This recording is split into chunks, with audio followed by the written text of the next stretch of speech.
अब बात करते हैं जयपुर के नए जिला कलेक्टर जितेंद्र सोनी की।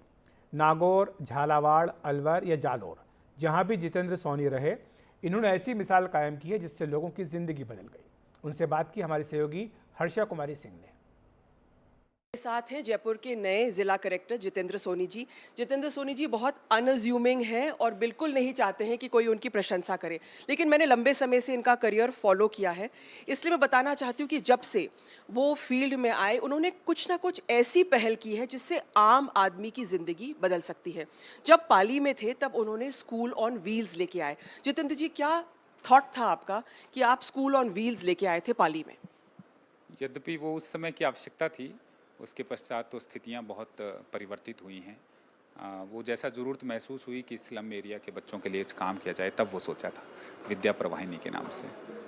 दूसरी बात है कि जब वो जालौर में कलेक्टर थे तो एक दिन, और उनका काम, सिर्फ उनका काम ही नहीं, दूसरे लोगों ने भी आगे बढ़ाया है, इसलिए वो काम बहुत फैल गया है। एक दिन उन्होंने देखा कि दो बच्चे स्कूल जा रहे थे, 3 बच्चे, और उनके पाँव में जूते नहीं थे।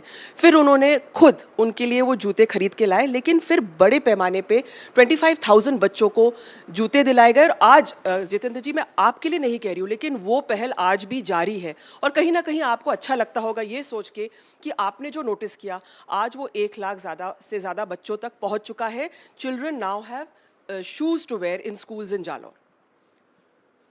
वो चरण पादुका नाम से शुरू किया था। वो उस वक्त जैसी स्थितियां थी उसके लिहाज से देखा कि उन बच्चों की कैसे मदद की जा सके। उसके लिए मैं उन तमाम दानदाताओं और भामाशाहों को धन्यवाद दूंगा जिन्होंने इस काम को सफल बनाया।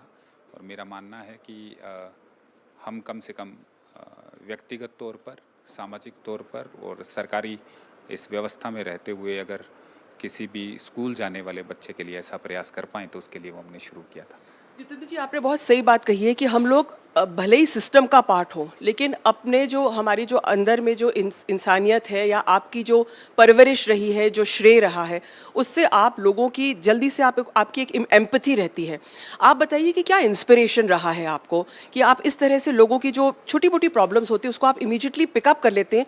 आपके लिए बड़ी छोटी मोटी लगे, लेकिन उन लोगों के लिए लाइफ चेंजिंग होती है ये।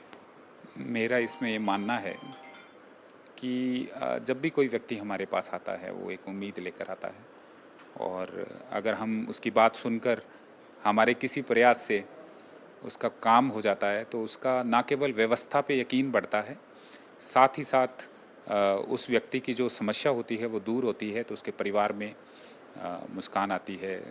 कुछ अच्छे कार्य होते हैं तो जिनकी वजह से हो सकता है उसकी आर्थिक स्थिति में भी सुधार आए। तो ऐसी चीज़ों से परिवर्तन आता है। और मेरा मानना है कि ये बतौर प्रशासनिक अधिकारी नहीं, हम सबका उत्तरदायित्व है कि जहाँ हमारे किसी भी प्रयास से हम इस व्यवस्था के अंदर किसी व्यक्ति के जीवन के लिए, इस समाज के लिए कुछ कर पाएँ तो हमें हमेशा करना चाहिए। आपकी निजी जीवन के बारे में बताइए। आपने बहुत पढ़ाई करी है, आपको इनफैक्ट इनको लिखने का भी बहुत शौक है। अभी एक राजस्थानी पिक्चर उनके लेख पे आधारित है। इनको साहित्य अकादमी का युवा पुरस्कार मिला था।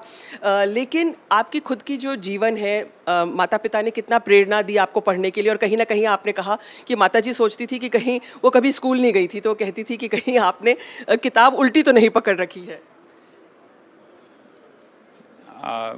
मेरा मानना है कि वो किताबी ज्ञान से भले ही ना पढ़ी हूँ, पर वो आज कह सकती हैं कि उनका बच्चा जो सोचा था वो बन गया है। और मुझे लगता है ऐसी संघर्ष की कहानियाँ बहुत हैं हमारे आसपास।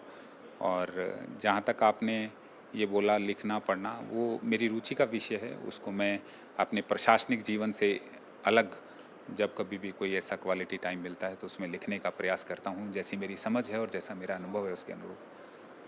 जितेंद्र जी, अभी जयपुर में राइजिंग राजस्थान होने वाला है। 4 महीने हैं अपने पास शहर को तैयार करना है, तो कितनी बड़ी चुनौती है और आपकी प्राथमिकता क्या रहेगी एज जयपुर कलेक्टर?